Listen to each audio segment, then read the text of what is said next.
তো hello guys, good morning সবাইকে। আজকে সকালটা শুরু হলো সোনার স্কুল দিয়ে। তো সোনাকে স্কুলে দিয়ে আমরা চলে গেছিলাম একটু বাজারের দিকে একটু লস্যি খাওয়ার জন্য। তো ফাইনালি লস্যি তৈরি হচ্ছে, লস্যি পেয়েও গেছি এবং লস্যি খাচ্ছি, খুবই স্বস্তি লাগছে এই গরমে। তো ফাইনালি লস্যি খেতে খেতে বৌদিরা বিভিন্ন হাসির কথা বলছিল, তো একটু হাসাহাসি করে দিলাম লস্যি খেতে খেতে ফাইনালি। তো চলো, এবার লস্যি খাওয়া হয়ে গেছে, স্কুলের দিকে রওনা হচ্ছি। 9:30 বাজতে গেছে, ওদের একটু পরেই ছাড়বে। তো বাজার থেকে দুটো পাখা কিনে নিয়েছি, কারণ পাখা লাগে গরমে। তো ফাইনালি পাখা দুটো কিনে আমরা স্কুলের পথেই যাচ্ছিলাম। তো ফাইনালি ওদেরকে ছেড়ে দিয়েছে।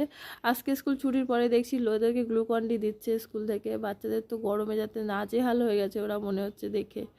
তো ওরা একে একে বেরোচ্ছে, আর আমাদের সতীর্থবাবু তো ভিড় একদমই আসে না, ভিড়ের মধ্যেও সবার লাস্টে বেরোয় ধীরে সুস্থে। তো ফাইনালি বেরিয়েছে, বেরিয়ে গ্লুকন-ডির গ্লাস